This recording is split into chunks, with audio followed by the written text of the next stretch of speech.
పెద్దలారా మిత్రులారా అందరికీ నమస్తే. ఇది మానవ అక్రమ రవాణా హ్యూమన్ ట్రాఫికింగ్‌కి సంబంధించింది.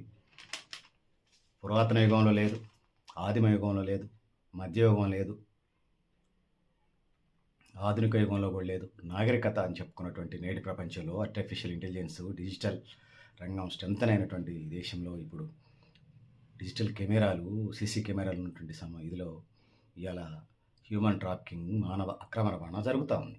సో, రాష్ట్ర వ్యాప్తంగా, తెలుగు రాష్ట్రాల వ్యాప్తంగా, భారతదేశ వ్యాప్తంగా ఇవి రోజురోజుకు పెరుగుతూ ఉన్నాయి. ఇందులో మగవాళ్ళ కంటే గర్ల్ చైల్డ్, మహిళల అక్రమ రవాణా పెద్ద ఎత్తున ఉంది. వాళ్ళు ఒకసారి వెళ్ళిన తర్వాత వాళ్ళు ఆ కోపం నుంచి, ఆ ఊపు నుంచి, ఆ బుడుగు నుంచి బయటకు వచ్చితే తప్ప ఈ పరిస్థితి ఉందనేది తెలియట్లా. వీళ్ళకి నువ్వు సినిమా యాక్టర్ లాగా ఉంటావు, నీ బొగ్గలు బాగున్నాయి, నీ చేతులు బాగున్నాయి, నీ స్కిన్ బాగుంది, నీ అందం బాగుంది, నువ్వు సినిమాల్లో ఉండాల్సిన దానివి, ఎక్కడెందుకు ఉండటం అని టీవీ సీరియళ్ళు, సినిమాలు ఆశ చూపి, లేకపోతే ఉద్యోగాలు ఆశ చూపి, ప్రైవేట్ రంగంలో ఆశ చూపించి విదేశాలకి అక్కడ ఇది చేసిన తర్వాత అక్కడ వాస్తవాలు చేసినప్పుడు కడుపు దొరక్కపోతా ఉన్నాయి. కొన్ని కేస్ స్టడీ చూసినప్పుడు ఆ విధంగా మానవులు, ముఖ్యంగా గర్ల్ చైల్డ్, యువతులు, మహిళలు అక్రమ రవాణాకి గురవుతున్న నేపథ్యం కడుపు చించుకుంటే కాళ్ళ మీద పడ్డ చందంగా కళ్ళెమ్మటి నీళ్ళు వస్తూ ఉన్నాయి, కడుపు దేవేస్తూ ఉన్నాయి.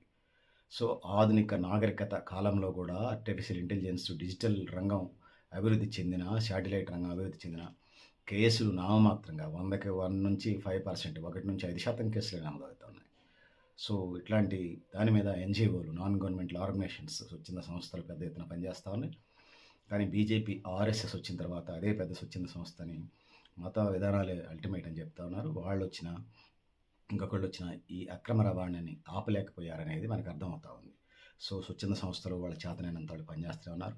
ప్రభుత్వం కూడా ఆ వైపుకు అడుగులు వేయాల్సిన అవసరం ఉంది. చాలా కేసులు తెలుగు రాష్ట్రాల్లో కనిపించకుండా పోయారంటున్నారు, కానీ ఎక్కడ పోయారో సంవత్సరాల తరబడి పంచవర్ష ప్రణాళిక లేకపోయినా దశాబ్దాల కాలాలు గడుస్తున్నా, పుష్కర కాలాలు గడుస్తున్నా, 2, 3 దశాబ్దాలు గడుస్తున్నా అడ్రస్ లేకుండా పోతూ ఉన్నారు. వాళ్ళంతా ఎక్కడే పోతున్నారు? బానిస చాకిరికి, ప్రాస్టిట్యూషన్‌కి, వ్యభిచార కేంద్రాలకి, అక్కడే జీవితాలు ముగుస్తున్నటువంటి పరిస్థితిని మనం చూస్తూ ఉన్నాం. సో, ఆ విధంగా పరిస్థితి ఉన్నది. రకరకాల యాప్‌లు వచ్చినటువంటి నేపథ్యంలో వాళ్ళు ఇలా ఉన్న పరిస్థితిని వాళ్ళకి చేరవేయటానికి ప్రభుత్వానికి సంబంధించి ఇటు రాష్ట్ర ప్రభుత్వం గానీ, అటు కేంద్ర ప్రభుత్వం గానీ అనేక వెబ్‌సైట్స్ పెట్టింది. దాని ద్వారా అక్రమ రవాణా నుంచి, మానవ అక్రమ రవాణా నుంచి బయటపడే అవకాశాలున్నాయి. ఇలా ఉన్నటువంటి సోషల్ మీడియా, డిజిటల్ రంగం ఏదైతే ఉందో, ఆర్టిఫిషియల్ ఇంటెలిజెన్స్, రోబోటిక్స్ ఇవన్నీ మానవ సమాజాన్ని నవనిర్మాణం వైపు అడుగులేసే పరిస్థితి ఉన్నది. ఆ వైపుగా దాన్ని ఉపయోగించుకొని ఈ అక్రమ రవాణా నుంచి బయటపడే అవకాశాలున్నాయి.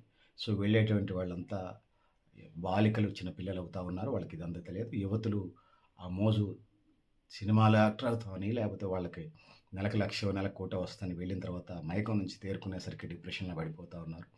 మహిళలు ఎక్కడున్నా అదే జీవితం అని కొన్ని కూపాల్లో, ముఖ్యంగా వ్యభిచార కూపాల్లో, లేకపోతే పేదరిక కూపాల్లో చావుల్లోకి, అనేక రకాల ఎస్టీడీ వ్యాధులు బారిన పడుతున్నటువంటి పరిస్థితిని మనం చూస్తూ ఉన్నాం.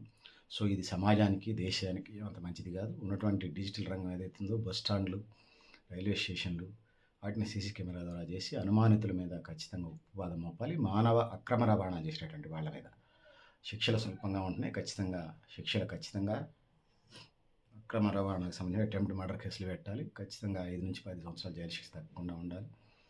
అది నిరూపణ అయితే యావజ్జీవ శిక్షలు కూడా పడే విధంగా ఉండాలి. అప్పుడు మాత్రమే ఈ మానవ అక్రమ రవాణా ఆగుతుంది తప్ప మరొకటి కాదనేది ఈ సందర్భంగా తెలియజేసుకుంటూ, సో, పెద్దలారా, మిత్రులారా, మీరు కూడా మీ అభిప్రాయాన్ని కామెంట్ బాక్స్‌లో రాయడం తెలియజేస్తూ, నేను గరిడేపల్లి సత్యనారాయణ, మీ లక్ష్య ఆర్గనైజేషన్.